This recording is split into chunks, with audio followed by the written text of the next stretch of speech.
Hi everyone, good day. I'm going to do a short presentation on sacred geometry, which is a very vast subject. Um, there's a lot that a person can say about sacred geometry, so please forgive me if I miss things here or there that could be said. Please drop a comment or two in the comment box below if you feel like adding something to this. Um, yeah, so in sacred geometry, there's a lot of overlap between nature and our own inner nature. It's kind of like the inner world and the outer world, and also the biological form that we are, and all the different things. Uh, there are many similarities to the outer world and so sacred geometry, in my opinion, reminds us that we are all part of nature and that we are all connected. Um, Yeah. So I'm going to go through three different things. First is the Vitruvian Man, Fibonacci spiral, and the links there between the Vitruvian Man, Fibonacci, and the golden ratio. And second, I'm going to go through biomimicry and the principle of self-similarity. And then third, I'm going to talk a little bit about the torus field or the toroidal field and heart math. Okay. So I'm going to go to my slide here. Okay, so first, Vitruvian Man, Fibonacci, and the golden ratio. So Leonardo da Vinci, very popular. You may have read the book, The Da Vinci Code. It was one of my favorite books growing up as a kid. And little did I know later on why that was. So there's a lot to this picture. He basically did the Vitruvian Man. It's a depiction of the proportions of the human body, and it's the proportion that he found. Just gonna put my pointer, and hopefully you can see the pointer arrow on the bottom right, is that there is a proportions that are mathematical that are found throughout the human body and that are actually part of the Fibonacci sequence, Fibonacci spiral. So the Fibonacci sequence goes 2, 3, 5, 8, 13, 21, 34, 55, etc. And that is actually that number is corresponds to the area inside these squares and the size of it, and um, that's why this is the way it is. And anyway, so Leonardo da Vinci did like proportions to the arms, to the wrists, and to the fingers. This one example of where we see the Fibonacci sequence is in the fingers. So in the digits here, the metacarpals, we have 2 to 3 to 5 to 8. And then if you divide the one ahead, the number ahead by the number before, say you divide the 8 by the 5, you get 1.618. And then if you divide the 5 by the 3, you get 1.618. So there is a constant ratio. And that's why we call it the Fibonacci sequence. We find the golden ratio inside of it. And this golden ratio is found in pretty much all sacred geometry uh, on some degree. Most sacred geometry contains the golden ratio. It's a very interesting number.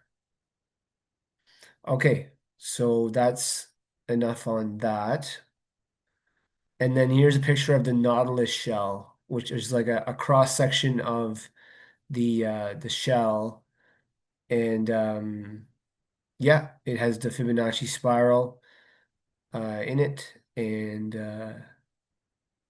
yeah, oops.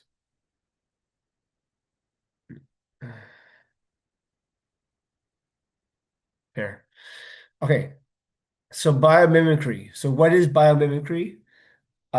If you look at streams and rivers, and you look at the intricate system that connects all of the lakes and rivers and all of the fresh water together, you have this whole intricate system, and it actually looks very much like the branching off of veins. It looks like the branching off of trees, the branching off of the nervous system. So here's the nervous system and the dendrites and the axonal, the axons of the nervous system branching off. And this has a lot of significance if we consider the nervous system to be akin to the uh, the underlying, I think it's called mycorrhizal fungi, the underlying, basically the nervous system of the earth, of the trees beneath us that connect everything together in communication there. So yeah, we have so biomimicry is where literally the word is like biomimicry. So where does like where does our biology where does biology mimic nature, and where is the interlay, the overlap, the interplay, I should say. Now here we look at and we see the lungs versus tree branching. So in the lungs of the human body, in the cavity, there are bronchi and then bronchioles, and and then all of that intricate system branches off. Like the continuous branching off is actually called self-similarity, and it's a fractal pattern because it continues basically to infinity, or it can continue to infinity. And so here we look at the similarities between uh, the lungs and tree branching, which is very peculiar because we've always talked about trees as being the lungs of the earth. And then we see at our right the lines of the hand in like the palms of the hand, similar to the lines that are found in leaves, in the veins of leaves in a leaf. So lots of overlap with nature outside of us to the nature that we are. And now here's another just fine example. I love this. This is called Romanesco broccoli. It's a fine example of sacred geometry.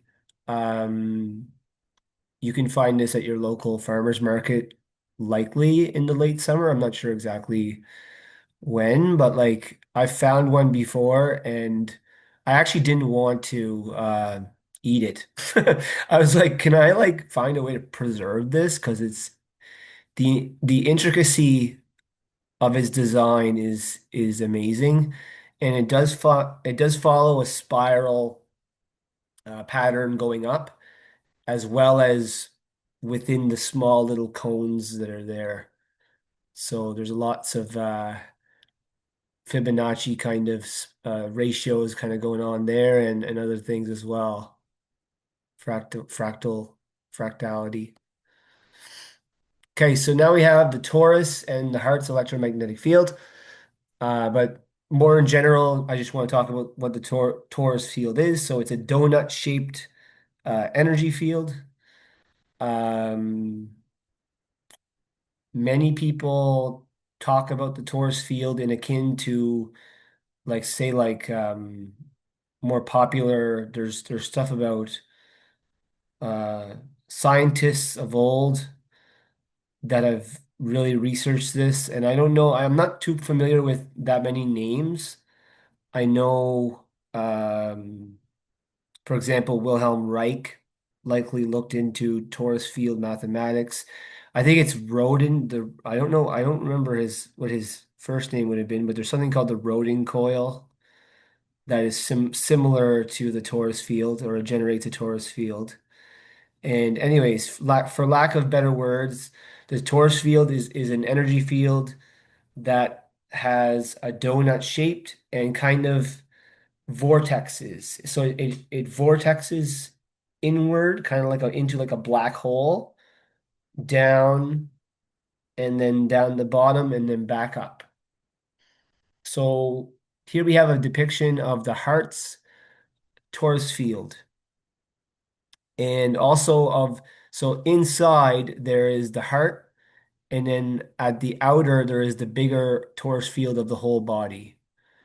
And what the Institute of Heart Math Research Center, what they've found is actually that the brain has a significantly less of the strength of the brain's electromagnetic field. The torus field around the heart is stronger than the torus field around the brain. So what this means, this has implications for um, a lot of things. It has implications for like the power, the resiliency of the human heart, the resiliency of the human. It has implications um, what they believe they found was that the heart was first to form in the embryo ahead of the human brain. So there's also that. And then I have some examples of the torus field, or like where it's found in nature. So we have the pumpkin, which is, I find, the most obvious example of a torus field, as well as the apple. And then less commonly, like less visible, of course, more visible if you actually have the magnets and different materials to do it, is to look at the Earth's magnetic field. So the Earth's magnetic field actually has a toroidal, uh, actually arranges itself in a toroidal field of energy. And that's it. So I hope you enjoyed this short presentation on sacred geometry. Of course, there's so much more to learn about sacred geometry. I'm just touching that's just the cornerstone of what I've accumulated, and I've done my best to compress it so that it can be understood in a way that's cohesive and that can make sense to most people. Okay, thanks for watching. Hope you have a great day. Bye.